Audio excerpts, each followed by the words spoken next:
Si Blackbeard ang may tatlong target na Devil Fruit para makumpleto ang endgame set, kasama na ang alamat na Black Nika. Kapag nasikwat niya ang huling prutas, siya na ang magiging final boss. Mula nang makuha niya ang Yummy Yummy Nomi, nangaagaw na siya ng Devil Fruits para palakasin ang sarili at buong crew. Di siya interesado sa mga common fruit, ni hindi nga niya kinuha ang mera-mera ni Ace matapos itong talunin. Ibinigay pa niya sa Navy para makapwesto sa pagkuha ng gura-gura. Sa ngayon, dalawa ng top-tier prutas ang hawak ni Blackbeard. Yummy Yummy, pinakadelikado sa nature class, at gura-gura, hari ng superhuman class. Kung lalafang pa siya ng ikatlong prutas, siguradong Zoan iyon.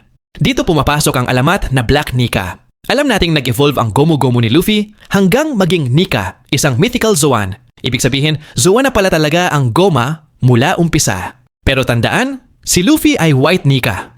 Sa mga mural, lumalabas na may Black Nika rin. Sa panaginip na nilikha ni Kirin Gomu Saint, isa sa mga halimaw ay Black Nika. At mismong mga eskolar takot dito, patunay na may ganoong bersyon. Sinasabing napunta kay Loki ang alamat na Elbaf Fruit, kaya posibleng Black Nika ang prutas niya. Kapag sumiklab ang digmaan sa Elbaf at matalo si Loki, tamang-tama ang pagdagsa ni Blackbeard para umagaw. Ikaduo kandidato sa Ultra Rare Zoan, ang Seiryu, Blue Dragon ni Kaido. Totoo man o hindi, ang pagiging Yonko niya ay halos dahil sa prutas na yon. Kaya lagi siyang sinasabihan ni Big Mom na may utang na loob.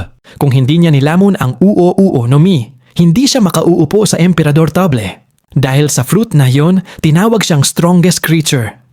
Pero pagkatapos siyang pabagsakin ni Luffy, bukas na ulit ang bidding war para sa Seiryu. Para kay Blackbeard, ngayon ang perfect timing para sungkitin ang Seiryu. Pag nakarecover si Kaido, tataas lang ang hirap agawin. Huling powerhouse Zoan? Posibleng galing sa Parrot Line. Pero ibang usapan na yan dahil nagiging tanong. Sino ang ultimate final boss ni Luffy? Dalawa lang ang natitirang pangalan, Blackbeard o Imu. Kung mauuna si Luffy kay Imu, mas malinaw na second to the last si Teach. Kung baligtad, magiging totoong endgame si Blackbeard.